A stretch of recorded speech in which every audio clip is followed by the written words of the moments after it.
যারা এতদিন ধরে পালিয়ে বেড়াচ্ছিল, যারা বলছিলেন যে আমরা দেখা দেব না, বিভিন্ন সময় বিভিন্ন রকম অজুহাত খাড়া করছিলেন একের পর এক, তারা আজকে বুঝতে পারছেন যে তাদেরকে আসতেই হবে।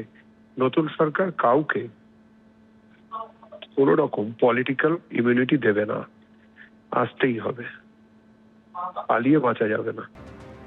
শালবনির জমি দুর্নীতি মামলায় সুপ্রিম কোর্টে সাময়িক স্বস্তি পান সুমিত রায়। পরবর্তী শুনানি পর্যন্ত সুমিত রায়কে গ্রেফতার করা যাবে না নির্দেশ দেয় সুপ্রিম কোর্ট। দেবরায় চাকরি দুর্নীতি মামলায় হাইকোর্টে আগাম জামিন পান সুমিত রায়।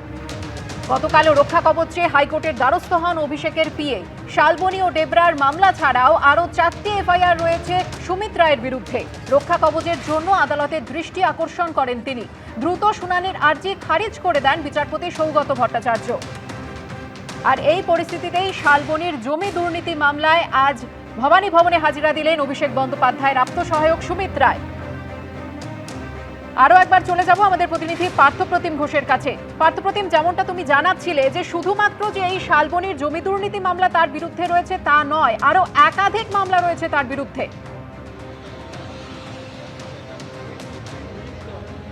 দেখো, একাধিক মামলার মধ্যে যেমন হচ্ছে, এক হচ্ছে বিষ্ণুপুর থানাতেই তার বিরুদ্ধে আমফান দুর্নীতি থেকে শুরু করে হচ্ছে সেবাশ্রয় থেকে শুরু করে একেবারে পৈলানে রিসর্ট দখল করে তোলাবাজির অভিযোগে মামলা, সেই মামলা রয়েছে। অন্যদিকে সুমিত রায়ের বিরুদ্ধে আরও যে মামলাগুলো রয়েছে তার মধ্যে হচ্ছে কালীতলা আশুলি থানা, সেখানে হচ্ছে মাটি চুরির অভিযোগ 300 কোটি টাকা, সেই মামলা কিন্তু রয়েছে সুমিত রায়ের বিরুদ্ধে।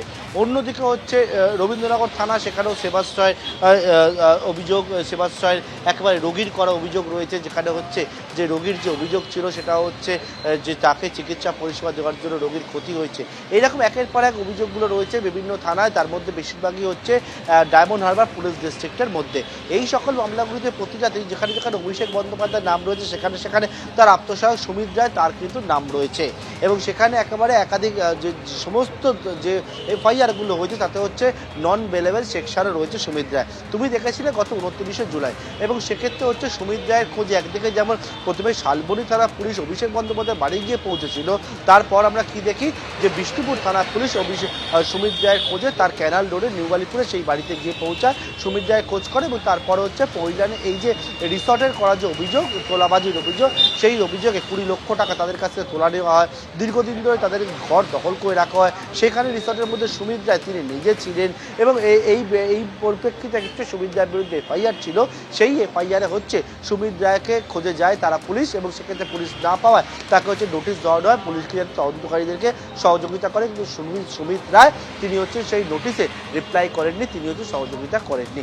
তার পরবর্তীকালে আমরা কি দেখি, আমরা দেখি যে গত মঙ্গলবার দিন সিআইডি সুমিত রায়ের বাড়িতে গিয়ে পৌঁছায়, বাড়িতে তল্লাশি চালায়, সুমিত রায়ের বিরুদ্ধে যে নন বেলেবল সেকশনে ওয়ারেন্ট হয়েছিল শালবনী থানা, সেই ওয়ারেন্টটা এক্সিকিউট করেন, তারা ওয়ারেন্ট দেয় সুমিত রায়ের বিরুদ্ধে। হচ্ছে এরপরে আমরা কি দেখি যে সুমিত রায়ের বিরুদ্ধে লুকআউট সার্কুলার জারি হয়েছিল, যে সুমিত রায়ের সঙ্গে পুলিশ এবং সুমিত রায় অভিষেক বন্দ্যোপাধ্যায় আত্মসহায়ক একবার লুকোচুরি খেলা চলছিল, যার কোনো রকমভাবে কোনো খোঁজ পাওয়া যাচ্ছিল না। সেই সুমিত রায় আদালত পর্যন্ত গোটা মামলাগুলো জল গড়াচ্ছিল, এবং আদালতে যখন যাবার পরবর্তীকালে শালবনীর মামলায় সুমিত রায় তার সাময়িক স্বস্তি মেলে, এবং সেই মামলাতে কিন্তু তদন্তকারীদের সহযোগিতা করার জন্য নির্দেশ দেয় হচ্ছে সুপ্রিম কোর্ট, এবং সেই নির্দেশের পর গতকালকে সুমিত রায় বাড়িতে গিয়ে আবার নোটিশ ধরায় সিআইডি, এবং বলে আজকে সকাল 10টার মধ্যে হাজিরা দেওয়ার জন্য।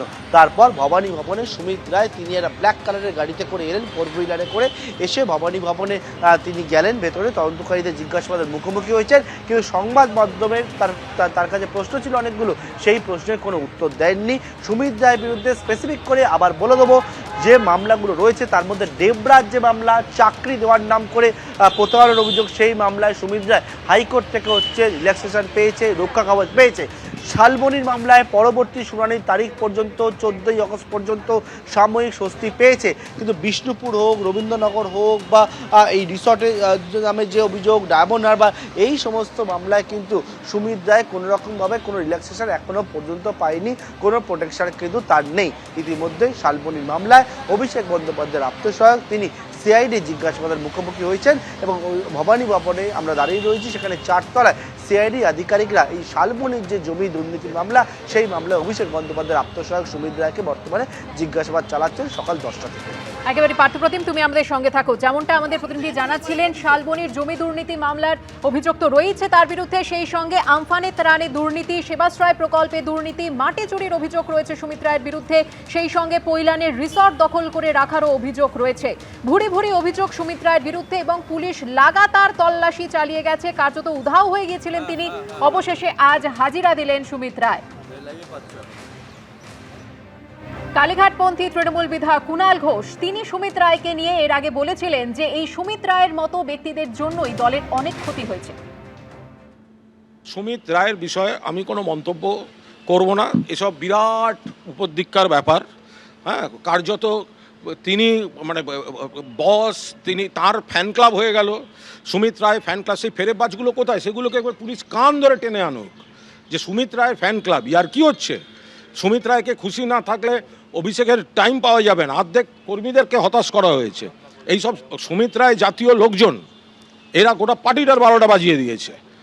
ফলে আমি এসব বিরাট বড় বড় ব্যাপার, আমি সুমিত রায় নিয়ে কোনো মন্তব্য করব না। আমি ওই সেক্রেটারি ফ্যান ক্লাবের ফ্যান ক্লাব বিভিন্ন জেলা থেকে এসে আগে সুমিত দা ওই ফেসবুক পোস্টগুলো দেখুন না এখন সব। এই সুমিত রায়রা ভেতরটা যাবতীয়ভাবে চেষ্টা করছিল যাতে আমি নমিনেশন না পাই। তো 70-এর মুখে ছাই দিয়ে মমতা বন্দ্যোপাধ্যায় আমায় নমিনেশন দিয়েছেন এবং আমি ভগবানের আশীর্বাদে তৃণমূলের প্রার্থী হিসেবে জিতে এসেছি। এবিপি আনন্দ, এগিয়ে থাকে, এগিয়ে রাখে।